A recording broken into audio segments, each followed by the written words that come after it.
without a doubt. Striking and throwing bear some resemblance. Both of these actions share the same goal, which is delivering a projectile to a target area. And, for their execution, they depend on the same elements of the human body's infrastructure.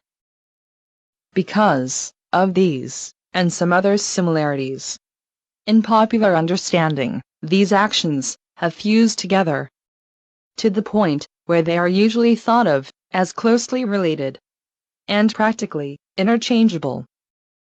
For example, most, if not all, have been taught to serve by going through the throwing motions.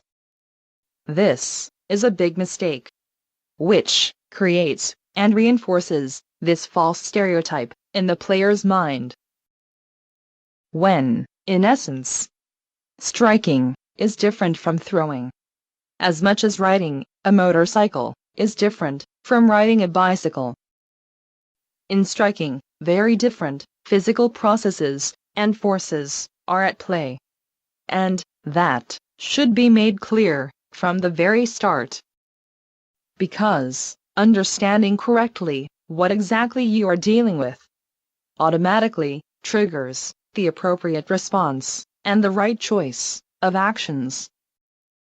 While misrepresentation or distortion of the true nature of such things creates belief in some false reality, which can only lead to a whole lot of unintended consequences, none of which will prove to be benign or beneficial to the task at hand.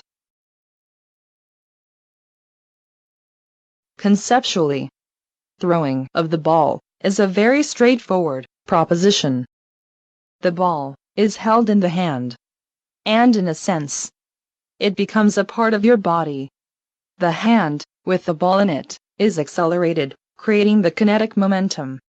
When the hand releases the ball, this momentum sends the ball on its way.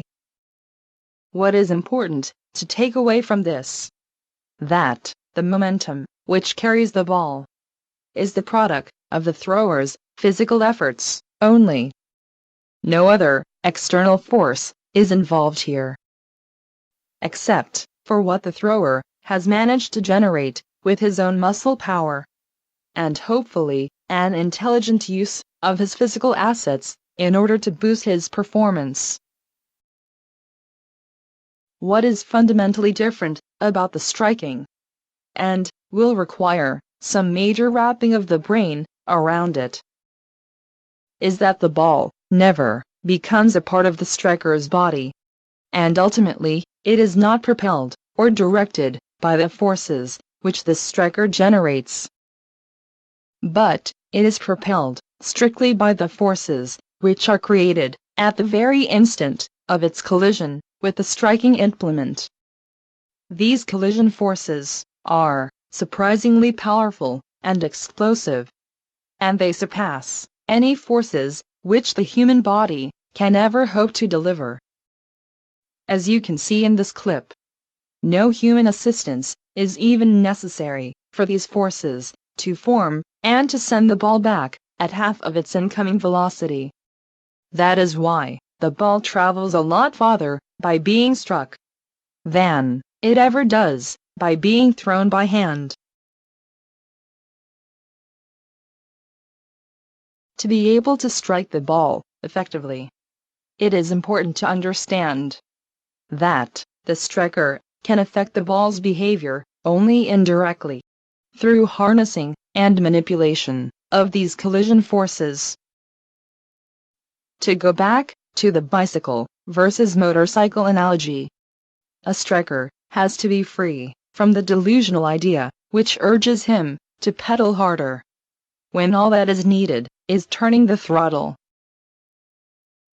All in all, the role of the striker is nothing more than the facilitator of that brief encounter between the two main actors. The reason why all the good ball strikers look so effortless and at ease is simple.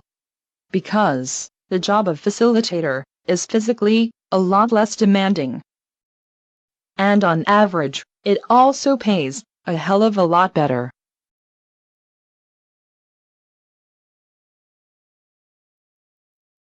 Such an elaborately crafted racket path, with all its twists and turns along the way, or launching oneself in the direction of the incoming ball, is a complete and utter waste of energy and resources. None of it has any desired effect on the ball. None whatsoever.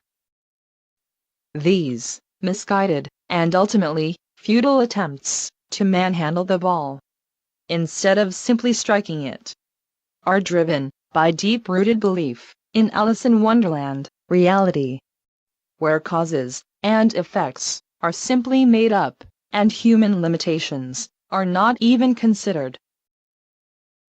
Keeping oneself busy with performing the ritual dances or secret handshakes like these does not bring the ball any closer to compliance.